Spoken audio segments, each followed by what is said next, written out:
India, Russia have long-standing ties, U.S. Admiral on S-400 missile deal. The United States needs to understand that India has had a long-standing relationship with the Russians for security cooperation and military equipment, a top American admiral told lawmakers, indicating that he would push for encouraging New Delhi to move away from Moscow rather than taking the route of sanctions for the purchase of major defense equipment.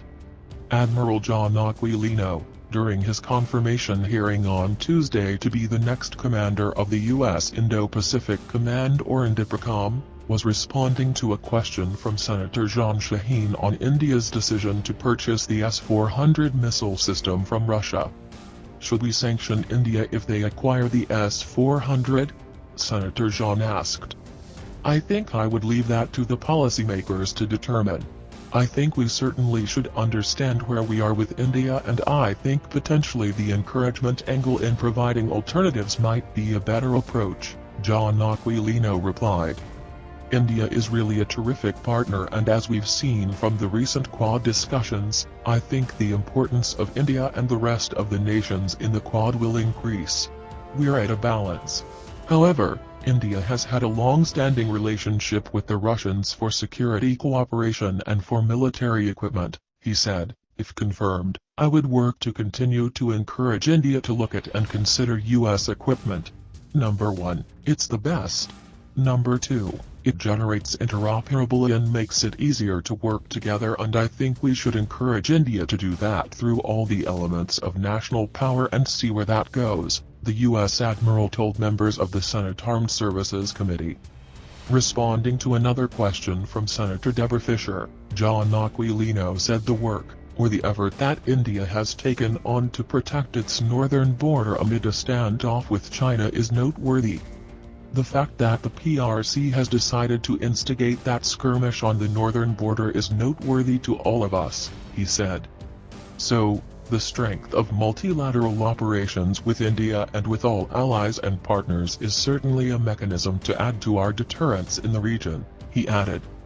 The deadly skirmishes between Indian and Chinese troops underscored the high level of tension along the border, and China has made no secret of its ambition to encircle India with military and economic influence. As INDOPACOM commander, how would you approach this dynamic, and what do you see as the future of the U.S.-India military cooperation? Senator Fisher asked.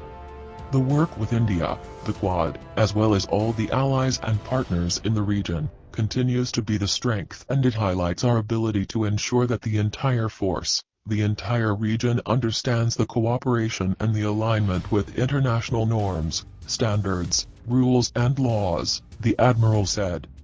John Aquilino said the goal of the Chinese is to supplant U.S. security leadership in the region, be it in the South China Sea or on the northern border of India, and change international rules beyond what the nations agreed to under the 1982 UNCLOS Treaty to their benefit. The U.S. Admiral further said, we need to engage with every aspect of national power to be able to compete against the PLA. Be it diplomacy, science or information, every aspect has the ability to generate deterrence, extend cooperation with allies and partners. And that's one example from the military perspective this last year, he said. Senator Josh Hawley said the Quad appears to be forming the basis for a regional coalition to stand up to Chinese aggression. How do you see the Quad contributing to deterrence in the Indo-Pacific now and in the future? He asked.